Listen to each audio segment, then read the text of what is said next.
vers le monde. Canap 54, Canap 54, Canap 54, Canap TV. Africa 54 est la première chaîne de télévision panafricaine, généraliste et d'information de l'Afrique vers le monde. Chaque pays africain devrait avoir un représentant œuvrant en son sein afin de permettre l'éclosion des talents, pouvant également jouer de pont avec nos pays respectifs. Bref, nous sommes panafricanistes au sens absolu du terme. Canal Africa 54, dans sa devise, la première chaîne généraliste, culturelle et d'information de l'Afrique vers le monde.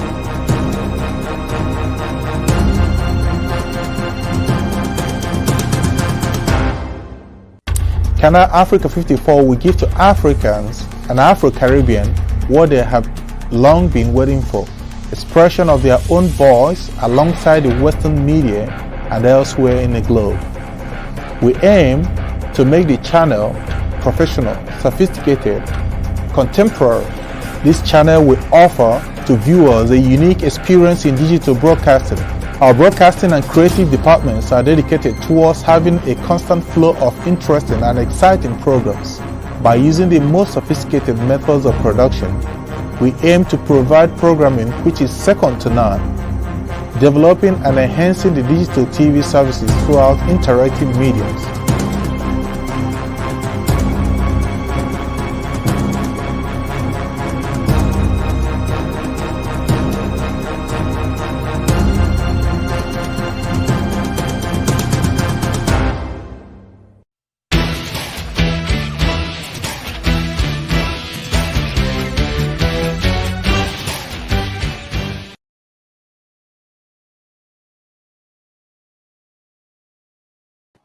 Chers téléspectateurs, bonsoir et bienvenue à cette édition du soir de Canal Africa 54 et par le canal de télé Saturne. Nous sommes actuellement en direct avec la ville de Béni, où vous savez qu'en République démocratique du Congo, les médias n'en parlent pas suffisamment sur ce qui se passe à l'Est. Nous sommes en direct sur cette chaîne justement avec Béni, où vous avez vu récemment des images atroces sur les tueries en République démocratique du Congo. Il est déplorable par rapport au fait que les médias congolais n'en parlaient pas, les grands médias des grandes audiences ne parlaient pas de la situation qui se passe à Béni. Nous avons été contactés par des jeunes qui militent tous les jours à Béni justement pour que les médias reprennent la situation et que le monde international justement soit saisi de la situation qui se passe en République démocratique du Congo. Nous sommes actuellement en direct justement à Béni avec le jeune Kasereka Kambilo Gentil. Il est ingénieur agronome au département de phytotechnie. Donc, c'est un jeune qui est agronome, qui est soucieux de la situation qui se passe en République démocratique du Congo. Il est de Béni, il vit l'atrocité au quotidien. Nous sommes avec lui justement en duplex à partir de Béni. Alors, messieurs, bonsoir chez vous. Bonsoir, messieurs, et bonsoir à tous les spectateurs, les téléspectateurs. Voilà, nous avons préparé cette émission ce matin.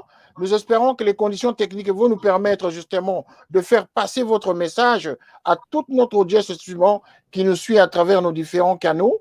Et donc, vous êtes le bienvenu et vous avez la parole justement pour nous expliquer qu'est-ce qui se passe réellement à Béni et qu'est-ce qui s'est passé surtout les manifestations que vous avez organisées aujourd'hui, le 8 avril 2021. Qu'est-ce qui se passe là-bas?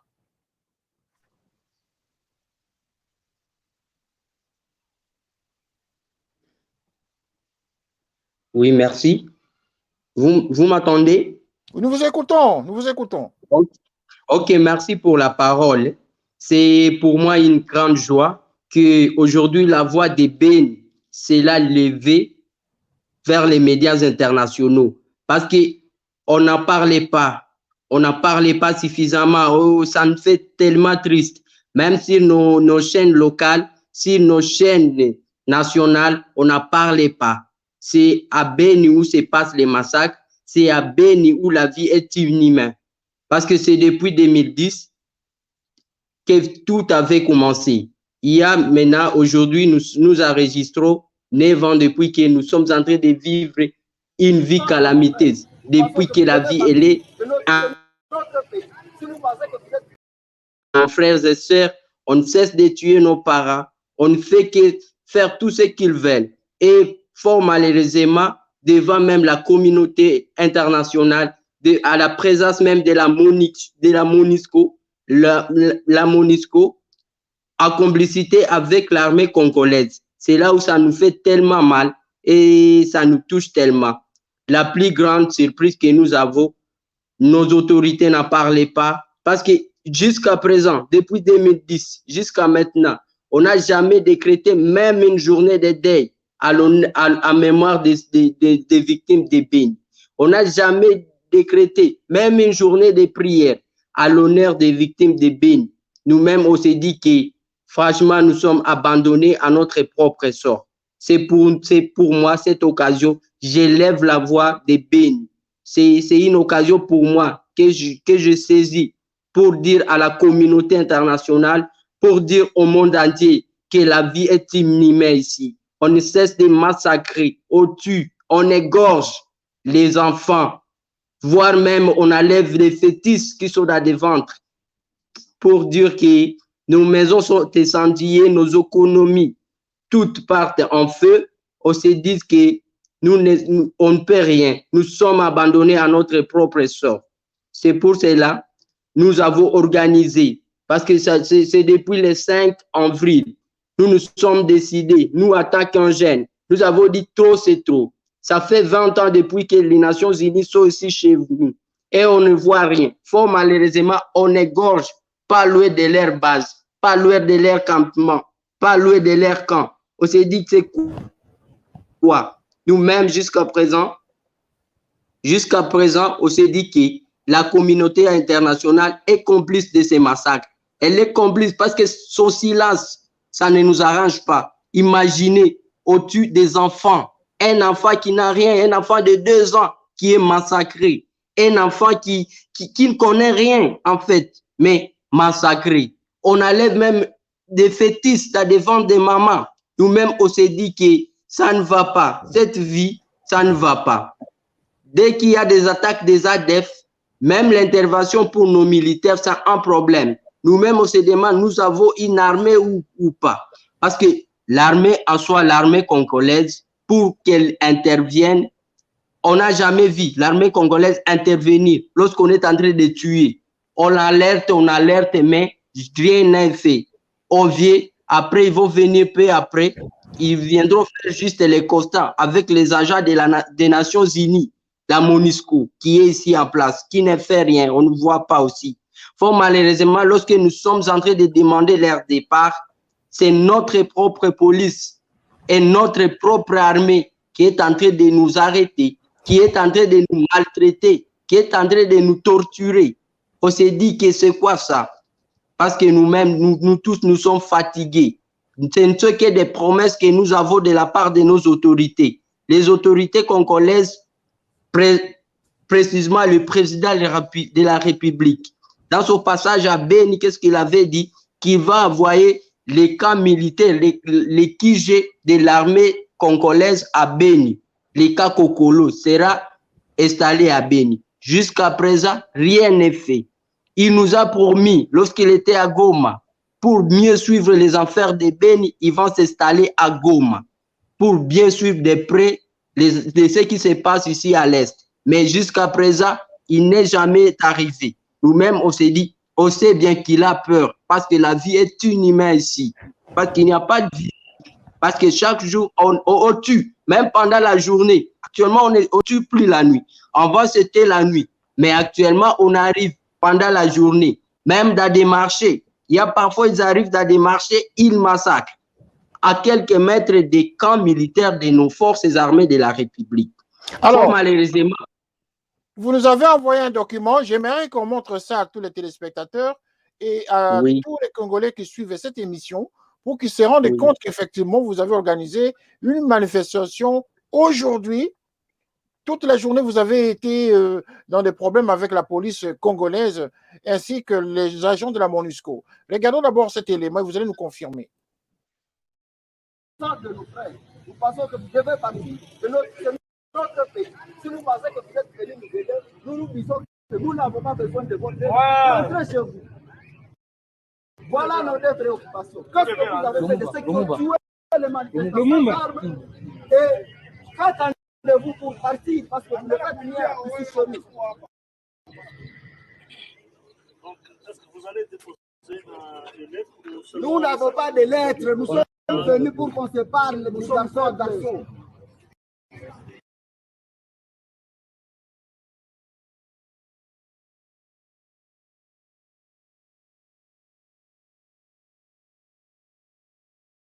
Voilà, cette image, cette vidéo, cet événement s'est passé aujourd'hui. Qu'est-ce qu'il en était au juste? Bon, on s'est décidé, on s'est dit que trop c'est trop, la MONUSCO doit partir parce qu'on ne voit pas leur travail ici. Parce qu'en plus, ils sont accusés. D'après nos sources, nos enquêtes, nous sommes conscients que la MONUSCO, elle est complice de ce qui se passe ici chez nous. Pour qu'il y ait la paix, elle doit partir cette mission des Nations Unies. Parce qu'on ne voit pas ce qu'elle fait ici, à part seulement faire des tours d'Adéry de Beni. Maintenant, nous, jeunes de Beni et de Butembo, on s'est décidé que nous devons mettre fin à tout ça. Parce que nos autorités, elles sont inefficaces. Si on les entendait, c'est que cette mission, elle restera, et plus elle reste, plus les massacres persistent. Parce qu'elle est complice dans tout ce qui se passe à Beni. Qu'on ne cache pas de... Quand vous dites que les autorités sont complices, vous faites allusion à quelles autorités? Vous parlez des députés nationaux qui sont originaires de l'Est du Congo, du Kivu, ou vous parlez des autorités lesquelles vous faites allusion là, ou des autorités locales? Non, au niveau local, la complicité n'est pas tellement élevée. C'est au niveau national. Okay. Nos députés nationaux et provinciaux sont dedans, sont dans ces histoires. Même les ministres qui ne sont pas de l'Est, parce que toute l'armée de la RDC, elle est dedans. Parce que d'après les sources et des informations que nous avons, les vrais tueurs qui tuent à Beni, c'est une partie de l'armée congolaise. C'est une partie de l'armée congolaise en brigade de l'armée qui a été déployée à Beni. Parce qu'une fois on attrape un ADF, il est toujours habillé à tenir des FARDC. Donc, on ne sait plus actuellement distinguer un ADF Nalu et un agent de l'armée congolaise. Tous sont habillés de la même façon, tous ont les mêmes armes. On s'est dit qu'il n'y a pas moyen de les distinguer. Mais il y a une très grande complicité au niveau même du sommet de notre pays. Parce que nous-mêmes aussi. Vous avez entendu dernièrement le président de l'Assemblée nationale, M. Mbosso, soupçonner les députés originaires de l'Est du Congo. Est-ce que vous confirmez ce soupçon-là? Vous pensez que le président de l'Assemblée nationale a une information par rapport à ce que vous dites, que les députés seraient derrière ces massacres? Oui, c'est effectivement ce qu'il a dit, c'est vrai. Parce qu'avant même qu'il le dise, il y a les maires de la ville de Beni qu'on l'a enlevé de ses fonctions. Qu'est-ce qu'il avait dit avant qu'on la lève? Qui tue exactement à Beni? Avant même les présidents de l'Assemblée ne le disent. Lui, il y a à peine 6 mois, il avait dit avant, qui tue exactement à Beni? Il a bien cité que ce sont des politiciens et des députés nationaux et provinciaux de Beni, mais un certain ministre. C'est ce qu'il avait dit tout haut, qu'il ne faut pas chercher les tueurs très loin. C'est nos politiciens et nos députés provinciaux et nationaux. Certains, pas tous. Il avait cité certains députés. Alors, vous qui êtes des jeunes, vous avez pris vos responsabilités pour le moment. Après avoir pris vos responsabilités, est-ce que vous seriez capable de donner des noms de ces autorités qui sont complices des assassins de la région? Vous êtes capable de dénoncer ces gens-là, ces autorités?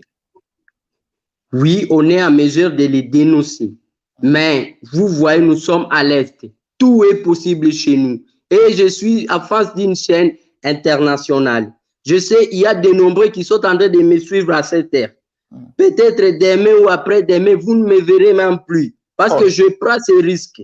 Je prends ces risques. Ça, je sais. Tout peut arriver. Parce qu'une fois quelqu'un qui essaie de citer un nom de quelqu'un de Béni, il est jeté en prison.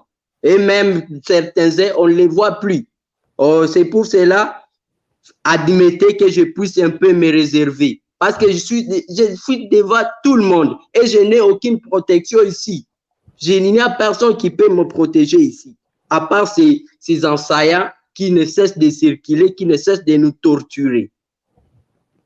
Alors, lorsque vous voyez les grands festins s'organiser au niveau de Kinshasa, vous voyez le président de la République dont vous avez fait allusion tout à l'heure, qu'il avait promis de venir vivre à Béni et qu'actuellement, il est en train de célébrer avec les Kimbanguistes en leur donnant des honneurs, en leur proposant même des journées fériées en leur honneur, alors qu'il y a les grandes calamités à l'est du Congo. Quelle est la réaction des habitants de l'Est, des habitants de Béni, quand vous voyez les grands festins s'organiser au sommet de l'État au niveau de Kinshasa? Comment vous réagissez? Ça ne nous surprend pas. Parce que même dès qu'il était candidat aux élections, on savait que rien n'est bon ne peut pas sortir de lui. Parce que bien sûr, il faisait des promesses. Nous, on sait que peut-être nous sommes en train de payer de ce que nous avons fait lors de son passage à Béni, lorsqu'il était en campagne. Parce qu'on ne voulait pas de lui ici à Béni. On savait que c'est un traître. Et on le sait jusqu'à présent, c'est un traître et c'est un lâche. On le dit tout haut. Parce que d'après nous, les jeunes de Béni, les jeunes de l'Est, c'est un président maquette, que je l'ai dit tout haut. C'est un président maquette. On n'attend rien de lui. Nous n'attendons, à part nous prendre à charge. Parce que tout ce qu'il dit, il n'a jamais fait. Imaginez, même pas une journée de deuil avec tout ce qui se passe à Béni. Même pas des aides humanitaires avec tout ce qui se passe à Béni. Nous-mêmes, on s'est dit que nous n'avons pas quelqu'un à la tête de ces pays. Nous sommes abandonnés à notre propre sort. C'est ça. Alors, vous dites président maquette, président traître. Qu'est-ce que vous voulez dire par là? Président traître, il a trahi ses amis à Genève. On fait référence à ça. Maquette parce qu'il a été nommé. Il a détourné la volonté du peuple. Vous aimeriez que ce soit qui à sa place? Parce que là, vous sous-entendez un nom. Mais il y a le vrai Élie qui est connu par tout le monde. Malgré que la communauté internationale, l'Union africaine fait semblant de ne pas savoir, il y a quelqu'un que les Congolais avaient élu. Il s'appelle Martin Fayulu Madidi. Avec lui, il y avait quand même l'espoir. Mais avec ces messieurs, on n'attend rien. Pour preuve, il n'a rien fait jusqu'à présent. Pour les comptes de Béni, même pas une route, même pas une latrine. Avec tout ce qui se passe à Béni, ce ne sont que des promesses. Et ce qu'il essaie de nous promettre, c'est la paix. Mais il promet la paix, on nous égorge aujourd'hui. On commence à nous égorger à plein air. Imaginez, pendant la journée, on égorge. On ne fait plus les champs. Béni, c'est une région où la population dépend des travaux champêtres. Mais on ne fait plus les champs. Tout le monde qui tente d'y aller, il ne rentre plus. Il est égorgé. C'est compliqué ici. Maintenant, on ne sait plus comment vivre. La vie est inhumaine et invivable ici à Béni. Alors, quel est le message que vous aimeriez vraiment lancer ce soir au président de l'Assemblée nationale du Congo, au président de la République, quoi qu'étant président maquette et président traître? Quel est le message que vous pourriez envoyer à ces institutions de la République? Qu'est-ce que vous pouvez attendre d'eux encore? Bon, je crois qu'il y a encore l'état de réparer. Rien n'est encore fini. Ils ont encore l'état de se racheter. D'abord, le président de la République, d'honorer ses promesses. Il avait promis. Il était passé, lorsqu'il est élu président, il est revenu à Béni. Et on l'a posé les mêmes questions.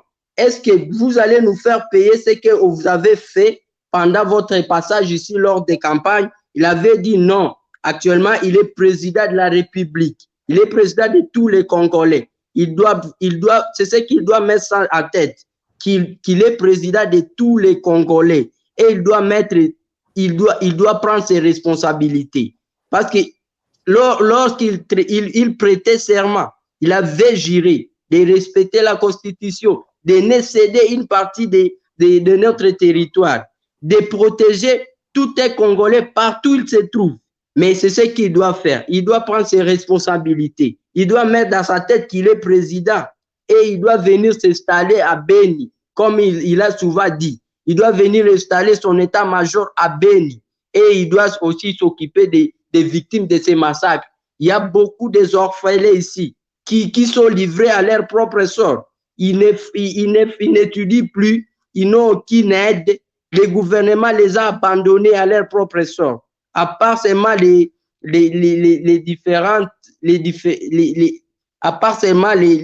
différents comités que nous sommes en train d'organiser ici pour venir en aide à ces enfants, pour que ces enfants puissent survivre, ne fût-ce que survivre. Mais à part ça, il n'y a rien qui est fait par les gouvernements congolais. Les gouvernements congolais, il ne fait que fêter. Fort malheureusement, notre président ne fait que voyager. Pendant que cet argent cet argent qu'il utilise là-bas, il devait venir amener ça pour les orphelins qui souffrent à Beni. Il devait amener ça aux orphelins à Beni. Imaginez, lorsque ces enfants tombent malades, il n'y a personne qui peut les soigner. Avec les structures sanitaires qui sont ici, qui ne sont pas adaptées, parfois il y a certains qui meurent. Et en plus, ce qu'ils nous ont fait aujourd'hui, je leur lance un message. Ils doivent essayer de discuter avec leur police. Ils doivent dire à leur police qu'ils doivent être une police professionnelle qui est au service du peuple. Parce qu'imaginez notre propre police qui nous torture parce que nous sommes partis réclamer notre droit qui est la paix. Nous sommes partis réclamer le départ de la MONUSCO parce qu'on ne voit rien, ce qu'il faut sur le terrain. Mais comme cadeau qu'ils nous donnent, ils tuent sur nous. Pour preuve, ils ont blessé des manifestants. Il y a un qui a eu un coup de balle au niveau des jambes, au niveau du pied, et l'autre a eu un coup de balle au niveau du ventre. Tous sont à l'hôpital. Heureusement que Dieu est avec nous. Il n'y a personne qui a perdu sa vie. Deuxièmement, ils ont interpellé 54 personnes, 54 jeunes, parce qu'ils ont manifesté pour que ces tueries cessent. Nous-mêmes, on s'est dit que est-ce que ces policiers sont à notre service ou sont au service de la MONUSCO, sont au service des ADF Nalu qui nous tuent, ou ce sont les vrais ADF? Parce qu'on ne comprend plus rien. Lorsqu'on veut manifester, c'est nous qui sommes les premières victimes. C'est nous qui subissons, alors qu'ils sont incapables d'aller traquer les ADF. C'est ce ils ont souvent dit, qu'ils iront traquer, mais ils n'ont jamais fait. Ils s'attendent à ce que les ADF tuent, puis repartent pour que ces fameux militaires puissent venir faire des enquêtes. Ok. Quel est le message que vous pourriez envoyer à la diaspora congolaise qui vous écoute? En même temps, je dois vous préciser, vous confirmer effectivement que la diaspora congolaise est très sensible à ce qui se passe à l'est du Congo. Ne croyez pas que vous êtes abandonnés, c'est simplement que nous ne sommes pas assez au contact direct avec ce qui se passe à l'est. Nous entendons pas des réseaux sociaux. Et donc, maintenant que vous rentrez dans un média officiel, nous allons transmettre votre message.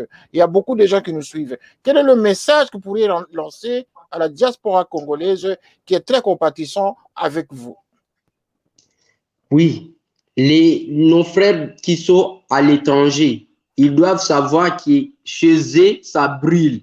Que chez eux, le sang coule depuis 2010. Même si qu'ils soient de l'Est ou de l'Ouest, nous sommes tous Congolais. C'est notre patrie. Nous sommes en train de défendre tous l'intérêt suprême de la patrie. Même si nos autorités au niveau national peuvent nous abandonner, mais eux, ils ont quand même une voix. Ils peuvent aller siéger, ils peuvent aller camper au niveau du siège des Nations Unies à New York. Ils peuvent lever des voix pour qu'il y ait une solution. Beni mérite mieux que ça. Nous avons aussi besoin de vivre comme tout le monde. Je ne crois pas que nous ne sommes pas Congolais comme eux. Donc, ils doivent nous aider vraiment. Ce combat n'est pas un combat qui est facile. Et ce n'est pas un combat réservé aux gens qui sont seulement au pays. Donc, nous attendons d'eux qu'ils lèvent aussi les voix, qu'ils marchent, qu'ils toquent partout où peut venir une solution. Parce qu'ici, sur le terrain, sans vous mentir, nous sommes abandonnés à notre propre sort. Donc, c'est ce que nous attendons d'eux. Voilà, le message est lancé. Mais la dernière question en 1 minute, pour ne pas trop consommer vos mégas, en tout cas, nous comprenons les difficultés que vous avez de ce côté-là. La dernière question qui concerne vraiment tous les Congolais, c'est la pause. Lorsqu'on parle de menaces et de balkanisation, vous qui êtes à Béni, vous qui vivez ces atrocités, est-ce que la balkanisation dont on parle est-elle réelle là-bas? Ces menaces de balkanisation sont-elles des menaces réelles? C'est pour cela que nous nous sommes levés, nous jeunes, parce que nous sommes contre de tout, que ça arrive, que ces trucs-là puissent arriver, que cette balkanisation puisse arriver. Mais c'est une genèse de la balkanisation. Ils veulent qu'on puisse se séparer de l'Ouest. Ils veulent qu'on puisse se séparer de Kinshasa. Mais en tant que jeunes Congolais, nous qui aimons beaucoup notre pays, nous ne céderons jamais. Même si nos autorités au niveau de Kinshasa semblent se taire, semblent ne pas comprendre ce qui se passe ici chez nous. Mais nous, en tant que jeunes Congolais, en tant que jeunes qui sont à mesure de nous battre, nous allons nous battre jusqu'à notre dernier souffle. Donc, la balkanisation, elle n'aura pas une place ici chez nous. Je peux vous l'assurer. Ça, c'est vraiment la notion du patriotisme, la notion des jeunes déterminés à sauver la patrie. Le message est passé.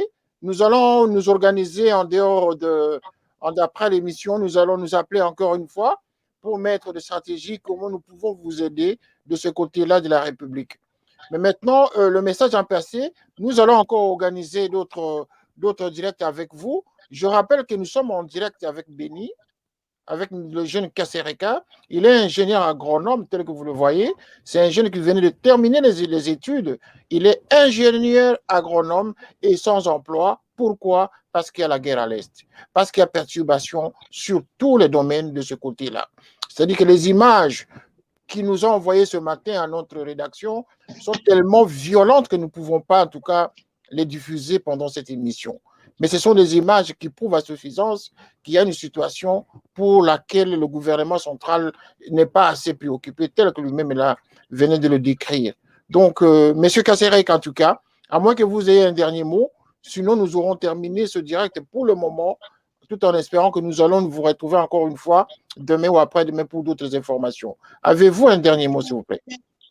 Oui, mon dernier mot est que je remercie cette chaîne de m'avoir donné cette opportunité d'élever une fois de plus la voix de Béni. Parce que les telles informations, ce sont les informations que vous ne verrez jamais sur France 24. Vous ne verrez jamais sur TV5 Monde. Vous ne verrez jamais, fort malheureusement, sur notre chaîne nationale congolaise, la RTNC. Mais merci pour cette occasion. Je sais qu'à travers cette émission, vous venez de sauver des vies. C'est encore possible. Il y a encore cette possibilité. Merci, merci. Et béni, tout béni ne cessera jamais de vous dire merci. Et nous disons, Béni ne tombera jamais et le Congo de l'Est ne tombera jamais. Vous êtes des cœurs et nous sommes des cœurs avec vous. La diaspora va vous suivre. J'augmente épée. Il n'y a pas de Congo sans Béni. C'est ce que nous devons mettre à tête. Il n'y a pas le Congo sans Béni. Merci beaucoup, c'est un plaisir. Merci en tout cas, c'est avec plaisir. Nous allons encore nous retrouver très prochainement pour un autre sujet, toujours le même sujet justement pour lequel vous êtes victime de ce côté-là. Nos téléspectateurs vous ont suivi. Nous allons rediffuser encore ce programme dans la soirée et le plus grand nombre justement des gens vont suivre encore votre message qui est très touchant, un message justement qui va tout droit dans nos cœurs et au cœur de toutes les mamans congolaises qui vous suivent, les mamans congolaises à travers le monde qui sont touchées par ce qui se passe là-bas, parce que la plupart, ce sont des mamans qui perdent leur vie. Et toutes les mamans qui sont en train de nous regarder pour le moment, vous avez entendu, vous avez écouté ce jeune homme, votre enfant, qui est en train de pleurer sur la situation à l'est du Congo. Parfois, la plupart des gens s'imaginent que c'est de la fiction, et pourtant, c'est la réalité. Pour ceux qui n'ont jamais voyagé en Afrique, probablement ils pensent que c'est un film fiction. En réalité, quand vous allez à l'Est, c'est tel qu'il explique lui-même, M. Kasereka. Merci, M. Kasereka. À très bientôt, nous allons nous retrouver encore une fois. OK, merci, c'est un plaisir. Voilà, très bientôt. Hein. Allez, merci d'avoir suivi cette émission. Mais avant de terminer, pour ceux qui n'ont pas été au début de cette émission, nous allons vous montrer la manifestation qui avait eu lieu. Je vais encore remettre cette manifestation. Je vais demander à la régie de nous renvoyer encore cette manifestation d'aujourd'hui. Manifestation à laquelle, justement, les jeunes ont décidé d'aller déloger la MONUSCO. Comprenez que c'est le ras-le-bol qui les pousse jusqu'à ce niveau-là, même si c'est impossible, mais ils prennent le risque justement d'affronter la MONUSCO, c'est-à-dire ils affrontent directement la communauté internationale pour dire on n'a plus besoin de vous ici. Et au sommet de tout ça, c'est le gouvernement central qui est visé, qui ne fait rien, qui est surmué, qui fait semblant justement de compatir, alors qu'ils ont les moyens de le faire. Le président de la République qui a promis d'aller faire son QG, installer son QG à l'Est, voici le message clair. Au lieu d'aller vous pavaner, monsieur le président, excusez-nous le terme, parce que là, vraiment, c'est le cœur qui parle. Au lieu d'aller promettre à des kimbanguistes des honneurs pour leur gloire, voilà, le peuple est en train de mourir. Que les kimbanguistes déplacent aussi leur QG là-bas. Ils peuvent aller évangéliser les terroristes qui sont à l'Est. Voilà l'injustice que monsieur, le jeune Kasereka, toute la jeunesse congolaise à Béni est en train de déplorer. Il n'y a pas plus congolais qu'un autre. Quand on est au sommet de l'État, on doit gérer tout le monde. Il n'y a pas d'exception. Je reprends les mots et les propos du jeune Kasereka. Nous sommes en république, dans une république. Le peuple se meurt. Soyons ensemble et défendons le Congo. Défendons ces enfants de l'Est. Défendons le peuple de l'Est. Nous sommes tous Congolais. Quoique vivant à l'étranger, mais nous sommes de cœur avec vous. Suivons cet extrait, s'il vous plaît. Parce que c'est très touchant pour nous tous. Générique. Envoyez-nous le message. De nos frères. Nous pensons que vous devez partir de notre pays. Si vous pensez que vous êtes venus nous aider, nous nous disons que nous n'avons pas besoin de votre aide. Rentrez chez vous. Voilà notre préoccupation. Qu'est-ce que vous avez fait de ceux qui ont tué les manifestants d'armes? Et qu'attendez-vous pour partir? Parce que vous ne faites rien ici chez nous. Donc, est-ce que vous allez déposer une lettre? Nous n'avons pas de lettres. Nous sommes venus pour qu'on se parle. Nous sommes garçons.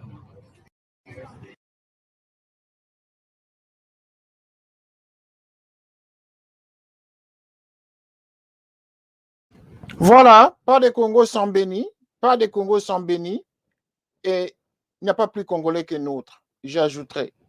C'est le titre d'un ouvrage que j'avais déjà écrit et qui va sortir très bientôt. Il n'y a pas plus congolais que nôtre.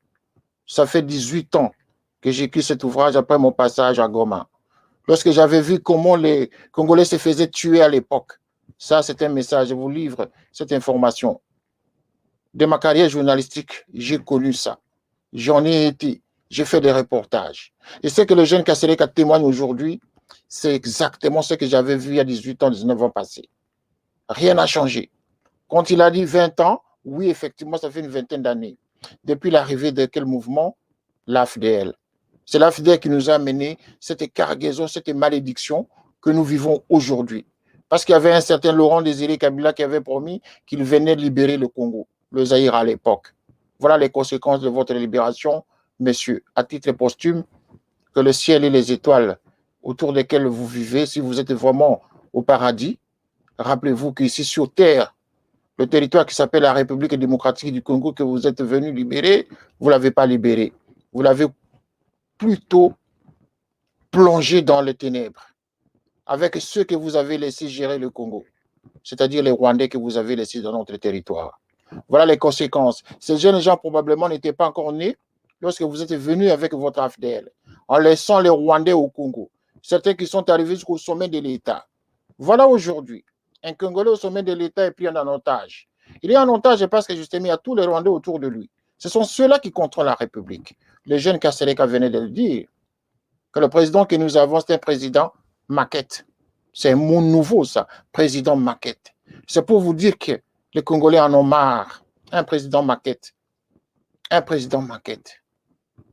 Ça, c'est le mot nouveau qui vient de sortir à partir de la bouche des jeunes de Béni. Le président maquette.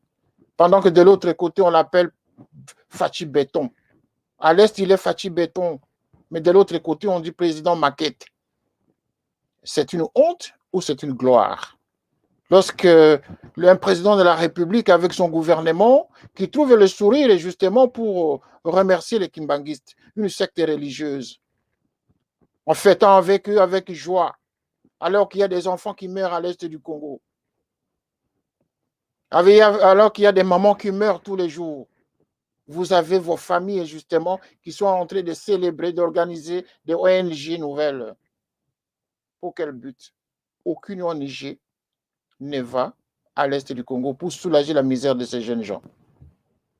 Merci d'avoir regardé en tout cas cette émission.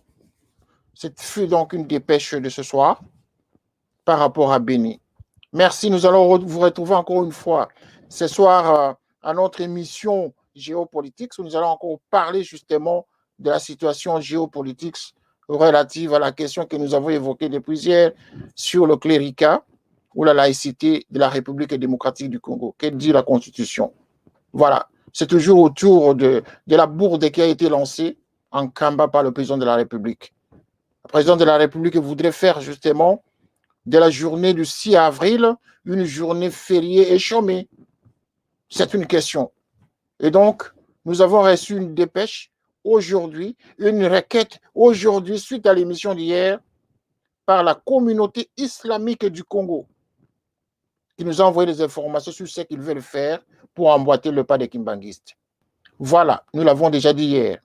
Donc, d'autres confessions religieuses vont suivre les caprices, justement, de la secte kimbanguiste. Merci d'avoir suivi cette émission. Nous allons nous retrouver ce soir pour notre émission Géopolitics. Merci. Ce fut votre humble serviteur, M. René Kitoko. À très bientôt. Et nous vous promettons que ce message va passer. Nous allons tout faire pour que ce qui est dit ce soir, cet après-midi par les jeunes Kassereka de Béni, soit transmis à tous les milieux. Merci d'avoir suivi cette émission encore une fois, avec un pincement dans le cœur. Au revoir. Canal 54 TV, la première chaîne généraliste culturelle et d'information de l'Afrique vers le monde. Canal 54, Canal 54, Canal 54, Canal TV. Africa 54 est la première chaîne de télévision panafricaine, généraliste et d'information de l'Afrique vers le monde. Chaque pays africain devrait avoir un représentant œuvrant en son sein afin de permettre l'éclosion des talents, pouvant également jouer de pont avec nos pays respectifs. Bref, nous sommes panafricanistes au sens absolu du terme.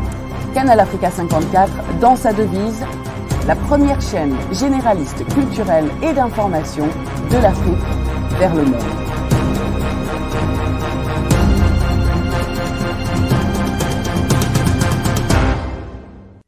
Canal Africa 54 will give to Africans and Afro-Caribbean what they have long been waiting for, expression of their own voice alongside the Western media and elsewhere in the globe. We aim to make the channel professional, sophisticated, contemporary. This channel will offer to viewers a unique experience in digital broadcasting. Our broadcasting and creative departments are dedicated towards having a constant flow of interesting and exciting programs. By using the most sophisticated methods of production, we aim to provide programming which is second to none, developing and enhancing the digital TV services throughout interactive mediums.